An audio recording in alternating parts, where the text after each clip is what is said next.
Горы песка и щебня, рабочая техника и ангары – все это на территории, где еще несколько лет назад не было и намека на появление крупного завода бетонных изделий. В 2013-м Минэкономразвития республики предоставила инвестору эту площадку, что стало для него серьезным подспорьем для развития производства.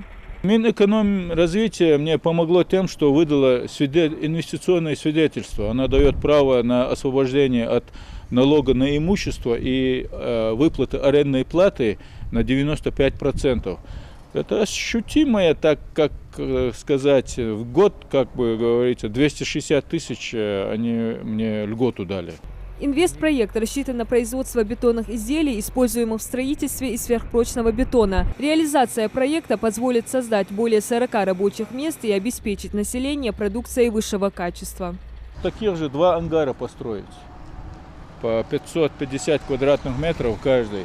Осталось складские помещения тоже завершить. Они начаты у меня, на 50% уже построены, вот их надо завершить.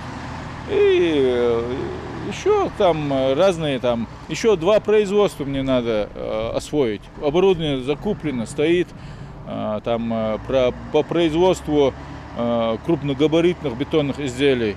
Они будут вот чуть дальше еще, ангар будет у меня стоять. Строительство завода еще продолжается, а параллельно здесь уже производят тротуарную плитку в одном из ангаров, условия которого позволяют работать круглый год. Сейчас здесь трудится 8 человек. Песок есть, краски здесь коричневый, белый, красный, коричневый, разных краски. Пластик, потом размешивают, форма очерки, Изготавливают здесь еще и бетонные кольца и бордюры. Вся продукция производится по ГОСТу, каждые 3 года проходит лабораторную проверку. Инвестор уже закупил к сезону оборудование, которое позволит создать еще 5 рабочих мест. Около 3,5 миллиона рублей, 3 миллиона 470 тысяч отдал вот за это оборудование.